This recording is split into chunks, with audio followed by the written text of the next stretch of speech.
മറ്റൊരു പ്രധാനപ്പെട്ട വാർത്ത അത് ഇന്നലെ യാക്കോബായ ഓർത്തഡോക്സ് സഭാ തർക്കം പരിഹരിക്കാൻ താൻ ഇടപെടാം എന്നുള്ള നരേന്ദ്രമോദി നമ്മുടെ പ്രധാനമന്ത്രിയുടെ പരാമർശമാണ്. മധ്യസ്ഥ ശ്രമത്തിന് താൻ തയ്യാറാണ് എന്ന് മോദി വ്യക്തമാക്കുന്ന പശ്ചാത്തലമുണ്ട്. യാക്കോബായ സഭയുടെ പരമാധ്യക്ഷൻ മാർ ഇഗ്നാത്തിയോസ് അപ്രേം ദ്വിതീയൻ പാത്രിയാർക്കീസ് ബാവ ഉൾപ്പെടെയുള്ള സഭാ നേതൃത്വവുമായി ന്യൂഡൽഹി അദ്ദേഹം നടത്തിയ കൂടിക്കാഴ്ചയ്ക്ക് ശേഷമാണ് മോദിയുടെ വളരെ പ്രധാനപ്പെട്ട ഈ പ്രസ്താവന. തർക്കത്തിൽ മധ്യസ്ഥതയ്ക്കുള്ള സന്നദ്ധത അറിയിക്കുന്നു. ബി.ജെ.പിയുടെ സംസ്ഥാന അധ്യക്ഷൻ Rajeev Chandrasekhar, 2020 party coordinator Sabu M Jacob തുടങ്ങിയവർക്ക് ഒപ്പമാണ് യാക്കോബായ സഭയുടെ പരമാധ്യക്ഷൻ. ഇന്ത്യയിലെ തലവന്മാർ ബെസേലിയോസ് ജോസഫ് കാതോലിക്ക ബാവ, ഡൽഹി ഭദ്രാസനാധിപൻ കുര്യാക്കോസ് മാർ യൗസോബിയോസ് എന്നിവർ മോദിയെ കണ്ടത്. അതിനുശേഷം മലയാളത്തിലാണ് പ്രധാനമന്ത്രി ട്വീറ്റ് ചെയ്തത്. തൻ്റെ ഹാൻഡിലിൽ അദ്ദേഹം പറഞ്ഞത് ഈ പറഞ്ഞതുപോലെ ഈ തരത്തിലുള്ള പ്രശ്നങ്ങൾ പരിഹരിക്കാൻ സഭാ ഐക്യത്തിലുള്ള എല്ലാ നീക്കങ്ങളെയും താൻ സ്വാഗതം ചെയ്യുന്നു. അതിന് താൻ മുൻകൈയെടുക്കും. ക്രിസ്ത്യൻ സമുദായവുമായി ബന്ധപ്പെട്ട പല പ്രശ്നങ്ങളിലും ചർച്ചയിൽ വന്നു എന്നുള്ളതാണ്. അതിലൊക്കെ മുൻകൈയെടുത്ത് പരിഹരിക്കാനുള്ള തരത്തിൽ താൻ നീക്കം നടത്തും എന്നാണ് പ്രധാനമന്ത്രി വ്യക്തമാക്കുന്നത്.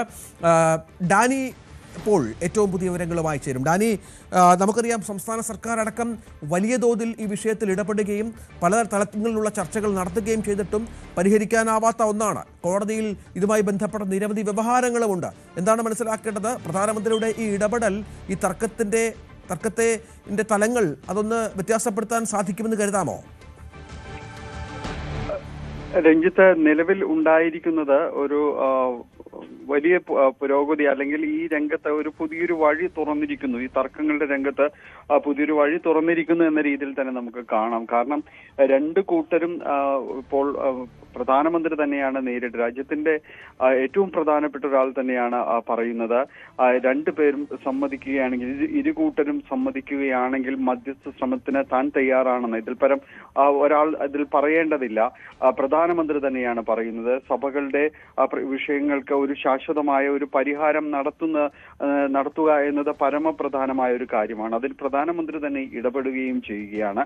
യാക്കോബായ സഭയുടെ പരമാധ്യക്ഷന്മാർ ഇഗ്നാത്തിയോസ് അപ്രേം ദ്വിതീയൻ പാത്രിയാർക്കീസ് ബാവ അദ്ദേഹത്തിന്റെ ക്ഷണപ്രകാരം, പ്രധാനമന്ത്രിയുടെ ക്ഷണപ്രകാരം തന്നെ ഇവിടേക്ക് ഇന്ത്യയിലേക്ക് തന്നെ എത്തുന്നു. അദ്ദേഹത്തിന്റെ ഓസ്ട്രേലിയൻ സന്ദർശനം അത് വെട്ടിച്ചുരുക്കിയാണ് ഇവിടേക്ക് വരുന്നത്. അപ്പോൾ അത്രത്തോളം പ്രാധാന്യം ഈ ഒരു കൂടിക്കാഴ്ചയ്ക്ക് ഉണ്ട് എന്ന് തന്നെയാണ്. അതിൽ പ്രത്യേകം പറയേണ്ടതില്ല. രാജ്യത്തിന്റെ പ്രധാനമന്ത്രി തന്നെയാണ് ഇങ്ങനെയൊരു ക്ഷണം നടത്തുന്നതും അവിടേക്ക് അത് സ്വീകരിച്ചുകൊണ്ട് വരികയും ചെയ്യുന്നത്. ഏതായാലും ബി.ജെ.പി സംസ്ഥാന അധ്യക്ഷൻ രാജീവ് ചന്ദ്രശേഖറും 2020 പാർട്ടിയുടെ chief coordinator Sabu M Jacob president, അദ്ദേഹം കൂടി ഇതിനൊപ്പം ഉണ്ടായിരുന്നു.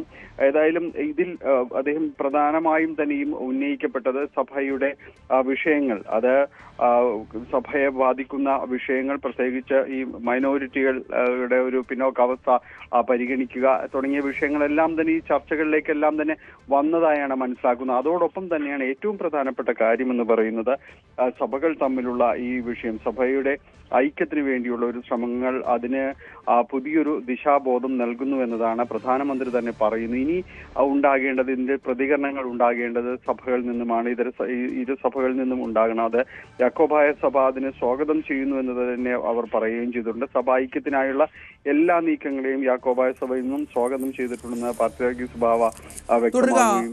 ഡാനി ഒന്ന് തുടരുക. ഇപ്പോൾ ശ്രീ പി.സി. ജോർജ്, ബി.ജെ.പി നേതാവ് ടെലിഫോൺ ലൈനിലുള്ള. ശ്രീ പി.സി. ജോർജ്, നമുക്കറിയാം കാലങ്ങളായി ഉള്ള സഭാ തർക്കമാണ്, നിരവധി വ്യവഹാരങ്ങളുണ്ട്. ഇപ്പോൾ സംസ്ഥാന സർക്കാർ ഒരുപാട് ഇടപെട്ട പശ്ചാത്തലമുണ്ട്. ഇപ്പോൾ പ്രധാനമന്ത്രി അതിനോട് വല്ലാതെ താല്പര്യം പ്രകടിപ്പിച്ച് മുന്നോട്ട് വരുന്നൊരു പശ്ചാത്തലവും, താൻ ഏത് തലം വരെ പോകും ഈ തർക്കം പരിഹരിക്കാനെന്ന് പറയുക ചെയ്യുന്നത് എന്തിന്റെ സൂചനയാണ് താങ്കൾ കാണുന്നത്? അതീവ ന്യൂനപക്ഷമായ ക്രൈസ്തവ സമൂഹത്തോട് ഇന്ത്യൻ പ്രധാനമന്ത്രിക്കും ബി.ജെ.പിക്കുമുള്ള സ്നേഹത്തിന്റെ തെളിവായിട്ടാണ് ഞാൻ ഇതിനെ കാണുന്നത്. നമുക്ക് ഓർത്തഡോക്സ് യാക്കോബ് തർക്കം സത്യത്തിൽ ഒരു സഭ തന്നെ ആവശ്യമില്ലാതെ ചില സാഹചര്യങ്ങൾ ഉണ്ടായിപ്പോയ ഒരു പ്രത്യേക സാഹചര്യം സംഭവിച്ചു പോയ ഒരു പിരിവാണ്. അത് ഒന്നിച്ചു പോകാൻ വേണ്ടി ചർച്ച ചെയ്യാൻ ഇന്ത്യൻ പ്രധാനമന്ത്രി തന്നെ നേതൃത്വം കൊടുക്കുക എന്ന് പറഞ്ഞാൽ ആ പ്രധാനമന്ത്രിയുടെ മനസ്സിനെ എത്ര ആദരവോടെ കാണണമെന്നാണ് എനിക്ക് പറയാനുള്ളത്. എന്റെ അഭിപ്രായത്തിൽ ഈ യാക്കോബായ ഓർത്തഡോക്സ് മാത്രമല്ല, ഈ ക്രൈസ്തവ സമൂഹം മുഴുവൻ ഒന്നിക്കണം എന്നാണ് എന്റെ അഭിപ്രായം. ഈ കത്തോലിക്കൻ എന്ന് പറഞ്ഞ് മാത്രമേ മാറിയിരിക്കേണ്ട കാര്യം തന്നെ, പെന്റിക്കോസ്റ്റ് എന്ന് പറഞ്ഞ് മാറിയിരിക്കേണ്ട കാര്യം തന്നെ, CSI എന്ന് പറഞ്ഞ് മാറിയിരിക്കേണ്ട കാര്യം തന്നെ. സത്യത്തിൽ മുസ്ലിം സമുദായം ഉണ്ടല്ലോ, അവർ ഒന്നിച്ചല്ലേ നിൽക്കുന്നേ. എവിടെങ്കിലും പറയുമ്പോ ഇബ്രാഹിം മനസ്സിലായില്ലേ? മുഹമ്മദ് ഇബ്രാഹിം മുസ്ലിം എന്ന് പറയുന്നുള്ളൂ, അതിനകത്ത് ഷാബി ഹനഫി എന്ന് അവരാരും പറയാറില്ല. എന്നതുപോലെ ക്രിസ്ത്യാനി മുഴുവൻ ഒന്നിക്കുന്നു. ഇവിടെ നമ്മളോ റോമൻ കാത്തലിക്ക്, CSI, മർത്തോമ, പെന്റിക്കോസ്റ്റ്, എന്തിന്? ഇതെല്ലാം ഒന്നിക്കട്ടെ. ബഹുമാനപ്പെട്ട പ്രധാനമന്ത്രി നരേന്ദ്രമോദിജിയുടെ നേതൃത്വത്തിൽ ഇവരെല്ലാം ഒന്നിച്ചു വരുന്ന സാഹചര്യം ഉണ്ടാക്കാൻ കഴിഞ്ഞാൽ അതിൽ കൂടെ ഒരു മാന്യതയില്ല എന്നാണ് എന്റെ അഭിപ്രായം. അതിന് നേതൃത്വം കൊടുക്കാൻ അദ്ദേഹത്തിന് കഴിയട്ടെ. ദൈവം അതിനുള്ള ശക്തി അദ്ദേഹം നൽകട്ടെ എന്നാണ് എന്റെ പ്രാർത്ഥന. ജോർജാണ് ഈ വിഷയത്തിൽ പ്രതികരിച്ചത്. ഏതായാലും പ്രധാനമന്ത്രിയുടെ ഇടപെടൽ ഈ വിഷയത്തിൽ ഉണ്ടാകുന്നത് ഇതിന്റെ തലങ്ങൾ വേറൊരു രീതിയിലേക്ക് എത്തിക്കുമെന്ന് സംശയമില്ല. ഡാനി ഇപ്പോൾ തുടരുന്നുണ്ട്. ഡാനി, അതാണ് കാരണം നേരത്തെ പറഞ്ഞ പോലെ അനവധി ശ്രമങ്ങൾക്ക് ശേഷമാണ് സാക്ഷാൽ പ്രധാനമന്ത്രി തന്നെ ഇതിൽ ഇടപെടുകയും മറ്റും ചെയ്യുന്നത്. അത് ഈ സഭകൾക്ക് കൂടി സ്വാഗതാർഹമാണ്. തർക്കം പരിഹരിക്കുക എന്നുള്ളത് എല്ലാവർക്കും ആവശ്യമുള്ള കാര്യമാണല്ലോ. സഭകൾക്ക് കൂടി സ്വാഗതാർഹമാണ് എന്നുള്ളതാണ് പ്രധാനം. രഞ്ജിത്ത, സഭകളുടെ ഒരു ഔദ്യോഗിക യാക്കോബായ സഭ ഇതിനോടുള്ള നിലപാടും നയവും എല്ലാം തന്നെ വ്യക്തമാക്കുകയും ചെയ്തു.